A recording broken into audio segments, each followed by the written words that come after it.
No Religion, 1. By Buddhadasa Bhikkhu. Translated from the Thai by Bhikkhu Punno. Talk given on January 27, 1964 at Swan Usam Foundation, Bangkok. I didn't come here today to give any formal sermon or lecture, but to have an informal chat among friends. I hope that you all agree to this, so that we can speak and listen to each other without formality and rituals, even if our talk here becomes somewhat different or unusual. Further, I intend to speak only about the most essential matters, important topics that people consider to be profound. Therefore, if you don't listen carefully, you may find it difficult to follow and might misunderstand, especially those of you who haven't heard the previous talks in this series. The last talk was called What to Do to be Void. This time I intend to talk about no religion. If you find the subject strange or incomprehensible, or if you simply don't agree, please take the time to think it over. But remember, it isn't necessary to believe or subscribe to what I say right away. When we meet together like this, I feel there is something which prevents us from understanding each other, and this thing is simply the problem of language itself. You see, there are two kinds of language. One is the conventional language that ordinary people speak, what I call people language. People language is used by the ordinary people who don't understand Dhamma very well, and by those worldly people who are so dense that they are blind to everything but material things. Then, there is the language which is spoken by those who understand reality, Dhamma, especially those who know and understand reality in the ultimate sense. This is another kind of language. Sometimes, when only a few words or even just a few syllables are uttered, the ordinary listener finds Dhamma language paradoxical, completely opposite to the language he speaks. We can call it Dhamma language. You always must take care to recognize which language is being spoken. People who are blind to the true reality, Dhamma, can speak only people language, the conventional language of ordinary people. On the other hand, people who have genuinely realized the ultimate truth, Dhamma, can speak either language. They can handle people language quite well and are also comfortable using Dhamma language, especially when speaking among those who know reality, who have already realized the truth, Dhamma. Amongst those with profound understanding, Dhamma language is used almost exclusively. Unfortunately, ordinary people can't understand a word. Dhamma language is understood only by those who are in the know. What is more, in Dhamma language it isn't even necessary to make a sound. For example, a finger is pointed or an eyebrow raised and the ultimate meaning of reality is understood. So, please take interest in these two kinds of language, people language and Dhamma language. To illustrate the importance of language, let's consider the following example. Ordinary, ignorant worldly people are under the impression that there is this religion and that these religions are quite different, so different that they're opposed to each other. Such people speak of Christianity, Islam, Buddhism, Hinduism, Sikhism, and so on, and consider these religions to be different, separate, and incompatible. These people think and speak according to their personal feelings and thus turn the religions into enemies. Because of this mentality, there come to exist different religions which are hostilely opposed to each other. Those who have penetrated to the essential nature of religion will regard all religions as being the same. Although they may say there is Buddhism, Judaism, Taoism, Islam, or whatever, they will also say that all religions are inwardly the same. However, those who have penetrated to the highest understanding of Dhamma will feel that the thing called religion simply doesn't exist at all. There is no Buddhism, there is no Christianity, and there is no Islam. How can they be the same or in conflict when they don't even exist? It just isn't possible. Thus, the phrase no religion is actually Dhamma language of the highest level. Whether it will be understood or not is something else, depending upon the listener, and has nothing to do with the truth or with religion. I'd like to give a simple example of people language, the language of materialism.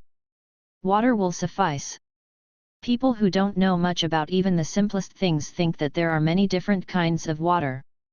They view these various kinds of water as if they have nothing in common. They distinguish rainwater, well water, underground water, canal water, swamp water, ditch water, gutter water, sewer water, toilet water, urine, diarrhea, and many other kinds of water from each other. Average people will insist that these waters are completely different, because such people take external appearances as their criteria. A person with some knowledge, however, knows that pure water can be found in every kind of water. If we take rainwater and distill it, we will get pure water. If we take river water and distill it, we will get pure water. If we take canal water, sewer water, or toilet water, and distill it, we will still end up with pure water. A person with this understanding knows that all those different kinds of water are the same as far as the water component is concerned. As for those elements which make it impure and look different, they aren't the water itself. They may combine with water, and alter water, but they are never water itself. If we look through the polluting elements, we can see the water that is always the same, for in every case the essential nature of water is the same. However many kinds of water there may seem to be, they are all the same as far as the essential nature of water is concerned. When we look at things from this viewpoint, we can see that all religions are the same. If they appear different, it's because we are making judgments on the basis of external forms. On an even more intelligent level, we can take that pure water and examine it further. Then, we must conclude that there is no water, only 2 parts hydrogen and 1 part oxygen. There's no water left. That substance which we have been calling water has disappeared, it's void. The same is true everywhere, no matter where we find the 2 parts of hydrogen and 1 part of oxygen. In the sky, in the ground, or wherever these parts happen to be found, the state of water has disappeared and the term water is no longer used. For one who has penetrated to this level of truth, there is no such thing as water. In the same way, one who has attained to the ultimate truth sees that there's no such thing as religion. There is only a certain nature which can be called whatever we like. We can call it Dhamma, we can call it truth, we can call it God, Tao, or whatever, but we shouldn't particularize that Dhamma or that truth as Buddhism, Christianity, Taoism, Judaism, Sikhism, Zoroastrianism, or Islam. For we can neither capture nor confine it with labels and concepts. Still, such divisions occur because people haven't yet realized this nameless truth for themselves. They have only reached the external levels, just as with canal water, muddy water, and the rest. The Buddha intended for us to understand and be able to see that there is no person, that there is no separate individual, that there are only Dhamma or natural phenomena. Therefore, we shouldn't cling to the belief that there is this religion and that religion. We added the labels Buddhism, Islam, and Christianity ourselves, long after the founders lived. None of the great religious teachers ever gave a personal name to their teachings, like we do today. They just went about teaching us how to live unselfishly. Please try to understand this correctly.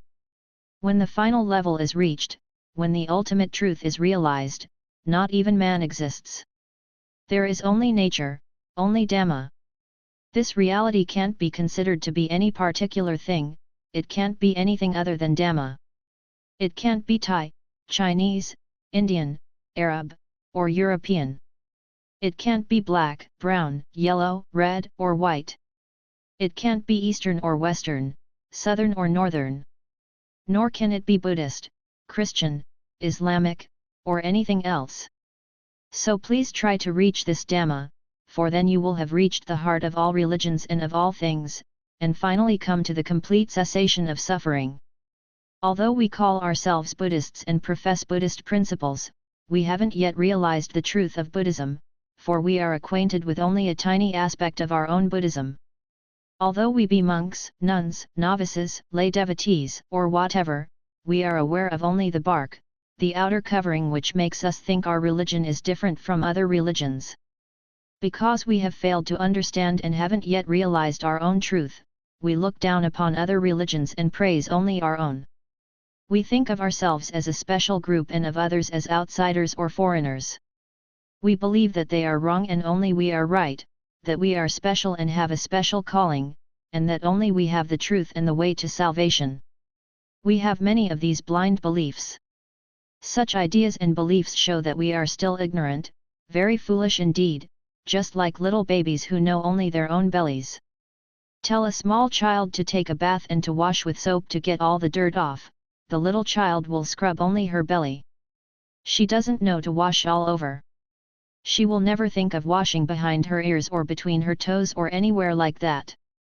She merely scrubs and polishes her tummy vigorously.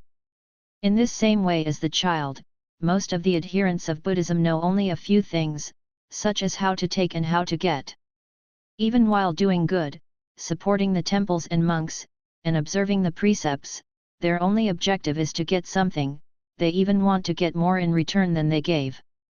When they make offerings, some people expect back 10 times what they gave, some 100 times, some 1,000, and some even more. In this case, it would be more accurate to say that these people know nothing at all, for they are acquainted only with how to get and how to take. That isn't Buddhism at all.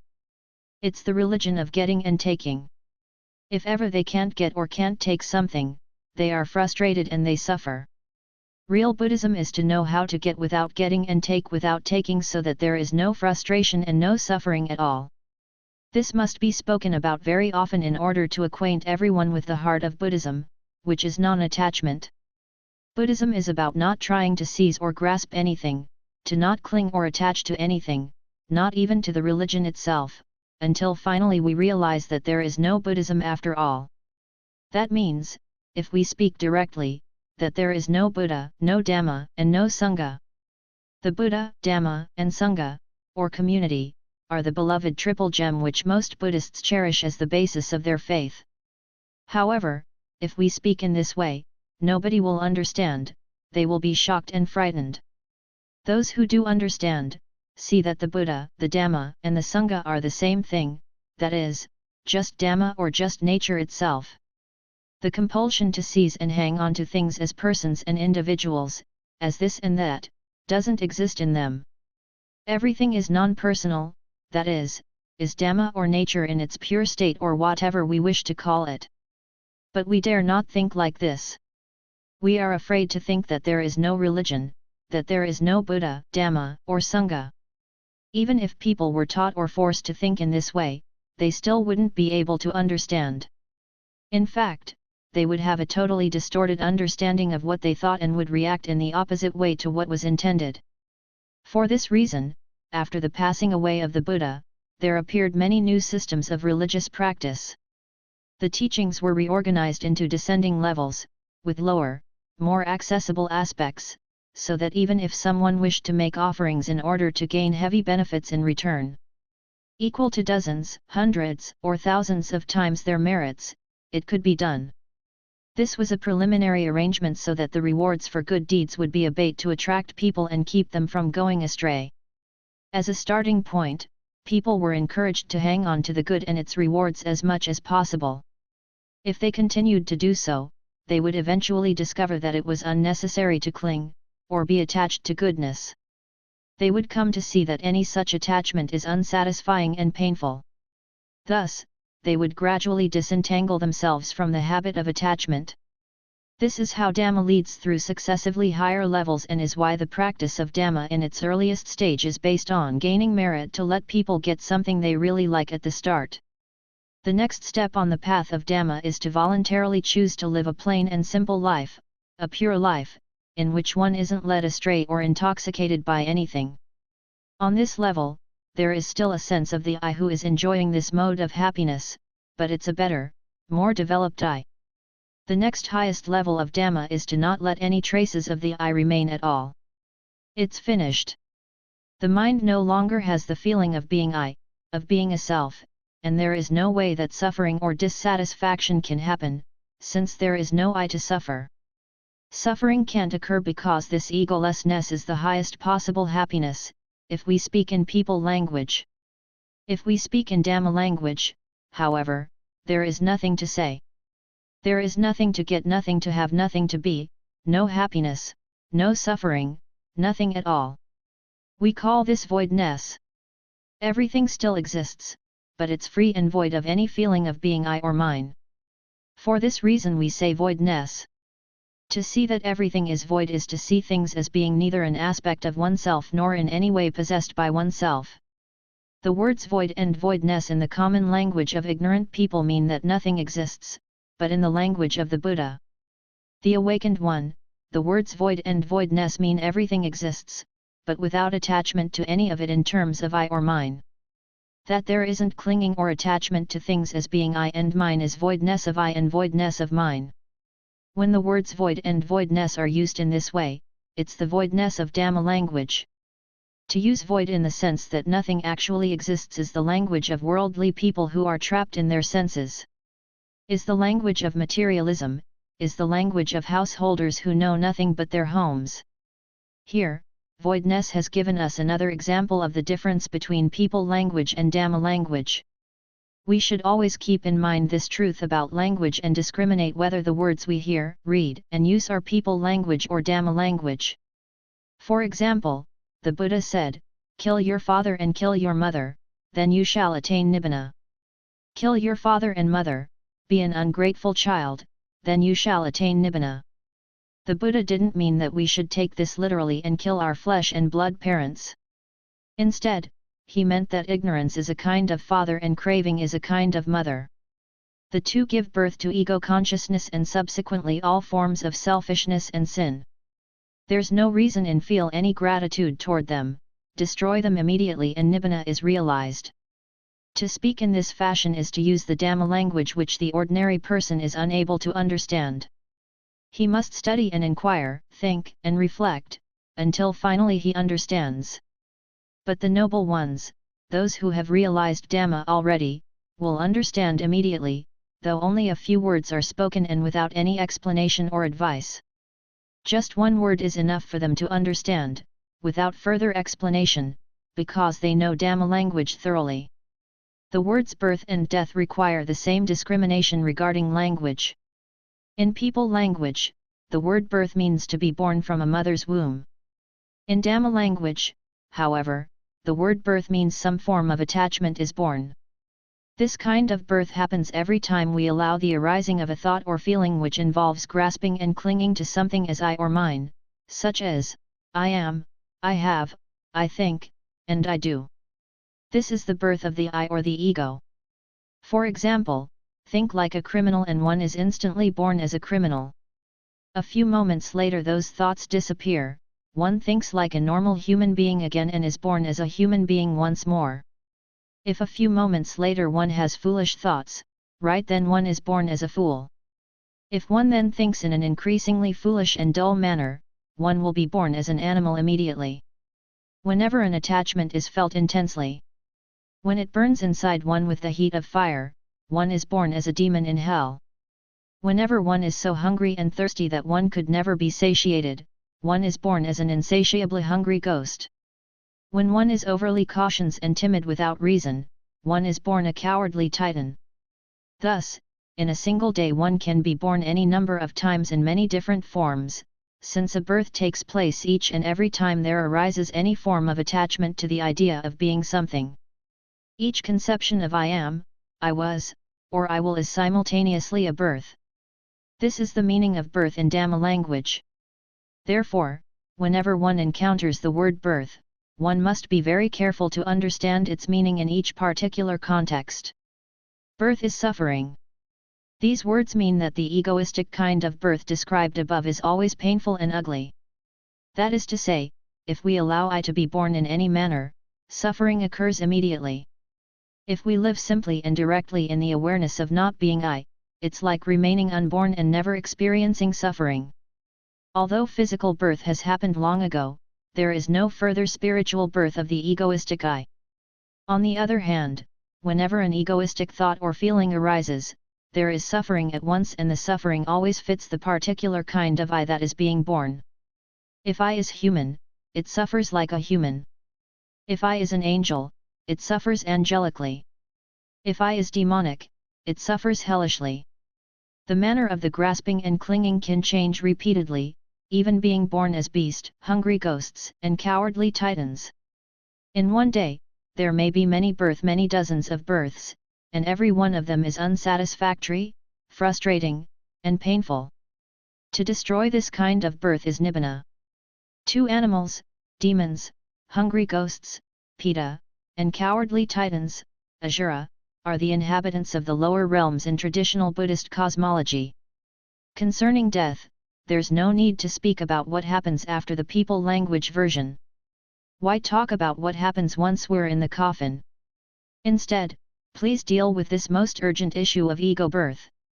That is, don't get born and there will be no suffering. Without the feeling of being born, there is no person anymore and all the problem disappear with it. That is all. When there isn't this continual being born, there is no longer a somebody to have problems. It's as simple as that.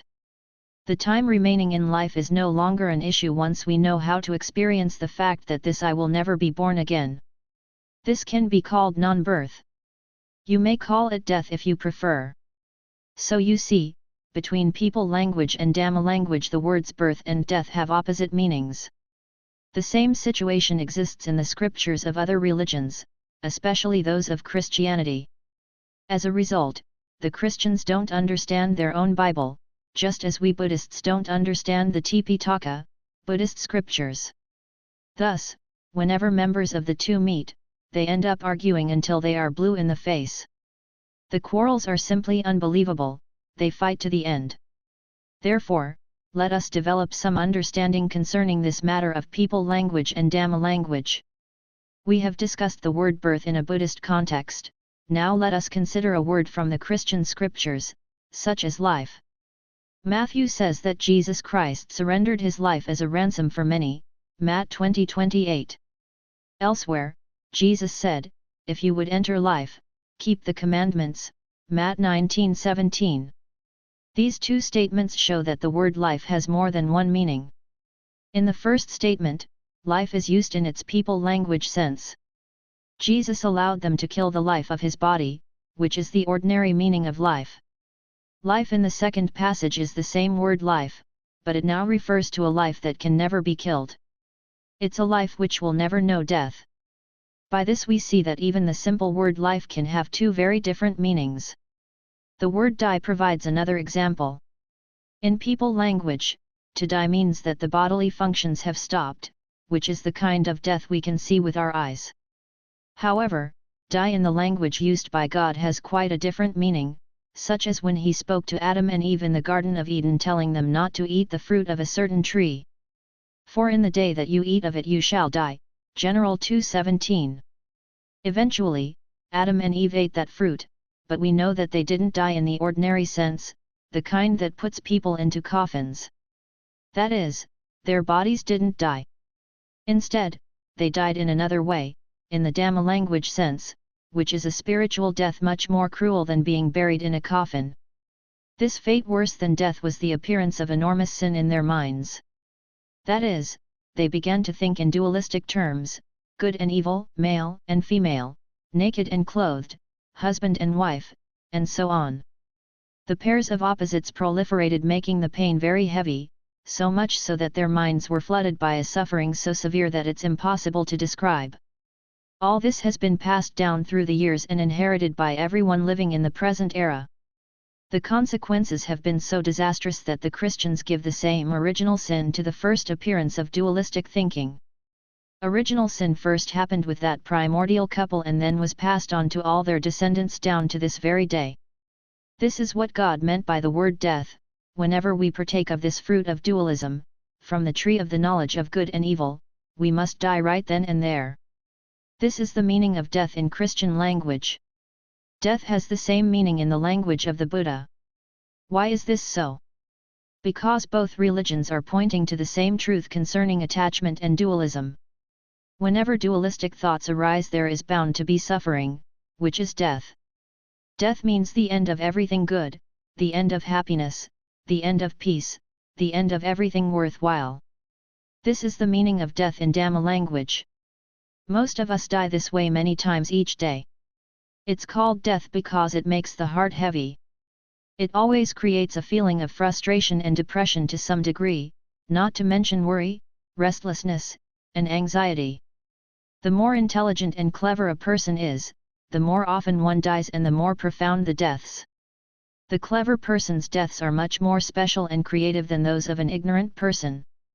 We must know how to avoid death in order to be in accord with the teachings of the Buddha and Jesus, along with the other prophets. The objective of Buddhism is the same as of Christianity: don't let this original sin overpower you, don't let dualistic attachment dominate your heart or your mind.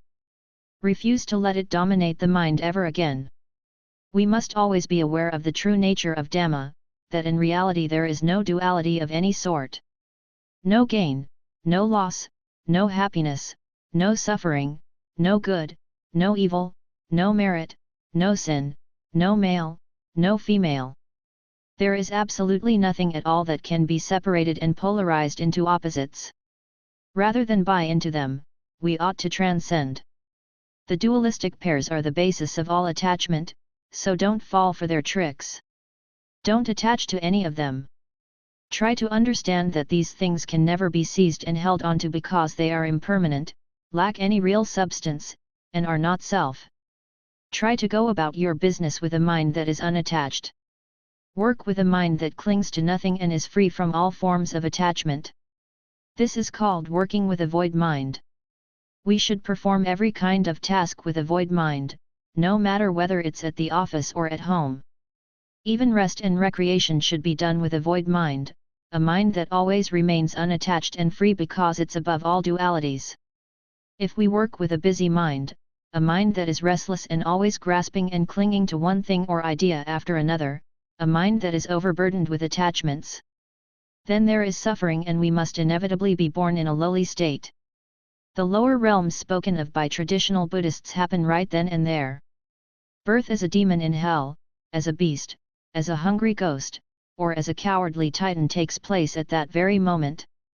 This is the most serious problem facing humanity, it's the most original sin, and it's death in Dhamma language. Therefore, we should live, work, and play without attachments. There is a short verse of mine which I'd like to discuss. Do work of all kinds with a mind that is void. And to the voidness surrender all of the fruits. Eat the food of voidness as the holy ones do. You'll have died to yourself from the very start. Some people are unable to understand this verse and they keep saying that the author is crazy. Nonetheless, it isn't so difficult to explain. That we should do every kind of work with a void mind is a warning that the busy and agitated mind which jumps into things with attachment always becomes dark and clouded with delusion, is full of worries and fears, and becomes gloomy and insecure. If people insist on keeping this up, before long they are sure to suffer a nervous breakdown or some other kind of illness. If they let these mental diseases and related physical ailments accumulate, they end up confined to a sick bed. Even though they may be intelligent, talented, and sophisticated people who do important work and earn a great deal of money, they will still end up being confined to bed with nervous breakdowns, ulcers, and other disorders caused by insecurity and anxiety. All of these illnesses begin with attaching and clinging to such things as fame and money, profit and loss, happiness and unhappiness, and praise and blame. So, don't get involved with these things. Get free of all such attachments and the mind will be void. The mind will be brilliantly intelligent, as clear and sharp as possible. Then, do your work with just such a void mind as this. All your needs will be satisfied without the least bit of frustration or suffering. Sometimes, it will even seem to be a Dhammic sort of fun. Best of all, working like this is the kind of Dhamma practice which frees us from the false distinction between practicing Dhamma at the temple and working at home. Such a dichotomy is rather foolish, it's what happens when people think only in people language. According to Dhamma language, we must practice Dhamma in this body and mind at the same time that we do our work with this same body and mind. Both work and Dhamma practice are done in the same place or the same thing. The practice of Dhamma is there in the work in itself is Dhamma practice. In other words, to do work of any kind without grasping or clinging is a way to practice Dhamma. Wherever and whenever we practice non-attachment, there and then is Dhamma practice. Accordingly, whether we are engaged in training the mind to be unattached and calm, or whether we are working to earn a living in some occupation or another, if we do so with a void mind that forms no attachments, right there is the practice of Dhamma. It doesn't matter if we are in an office, a factory, a cave, or whatever. To work like this without getting involved in attachments, obsession, and ego is what is meant by do work of all kinds with a mind that is void. The result of working this way is that we enjoy ourselves while working, and that the work is done well because our minds are very clear and sharp then. And there are no worries about things like money. The things we need are acquired in the usual ways, and all this without the attachment forged by grasping and straining. This brings us in the second line of the verse, which is, and to the voidness surrender all of the fruits. When our work bears fruit in the form of money, fame, influence, status, and so forth, we must give it all to voidness. Don't be so stupid as to cling to these things as belonging to me, my money, my success, my talent, or my anything. This is what is meant by not attaching to the results of our work. Most of us blindly cling to our successes, and so our experiences of success increase our selfish desires and defilements, kilsa. Let ourselves be careless for only a moment and we will fall into pain immediately due to the weight of attachments and anxieties. In truth, this kind of mental or spiritual pain is always happening. Before long, if we aren't careful, the pain manifests itself physically in the body as well.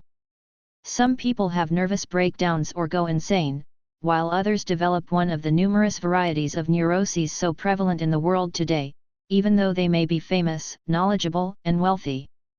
All this pain results from the fact that people the world over have misunderstood, abused, and ignored their own religious. We shouldn't think that the teaching of non-attachment is found only in Buddhism. In fact, it can be found in every religion, although many people don't notice because it's expressed in Dhamma language. Its meaning is profound, difficult to see, and usually misunderstood.